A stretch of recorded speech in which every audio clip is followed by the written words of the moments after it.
Okay, so this is part 2 of my brief relationship with Dr. Kondoff, who assaulted me, was charged criminally, and then left me disfigured. So the first part, we talk a lot about the key dates and the events leading up to the day that he assaulted me, and that I had to flee in nothing more than a see-through nightgown, and I would be left disfigured like this.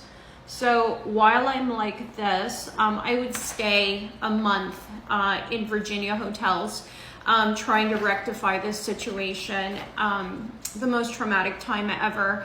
And you'll hear Dr. Kondoff, he'll keep saying that I abandoned treatment, and I'm going to continue doing more videos to show you just to what extent I tried to resolve this. And you'll see that that's the same terminology that he used with Ms. Croft. It's verbatim the same.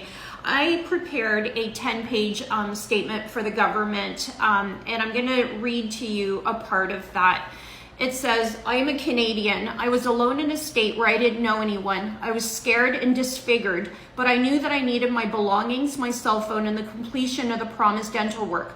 On October 14th, 2020, I received an invoice from the office manager, Amy White, a few hours prior to the procedure, indicated that I needed to pay in full the invoice for the cosmetic procedure that was scheduled for that evening.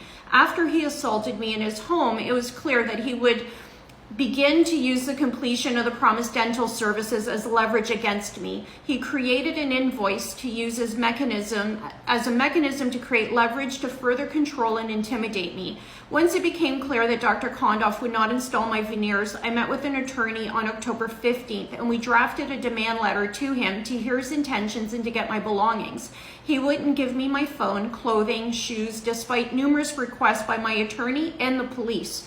I contacted the Canadian Embassy, and they helped facilitate the return of my belongings at the police station, finally on October 21st of 2020. I lived like a homeless person for approximately 9 days, checking into hotels with nothing more than a plastic bag of toiletries and clothing. It was very difficult to reach out to friends during this time, as he had my phone and I had two-step verification on all of my social media and email accounts, going back to the phone that was in his possession. This was a very traumatic time for me. I felt vulnerable, scared, isolated from everyone, and frustrated and angry that I was put into this position. I had difficulty looking at myself in the mirror, and I felt panicked as how I would repair my mouth. I was being harassed on my hotel phones despite moving from hotel to hotel, and I was being followed and stalked. I hired a private security for the entire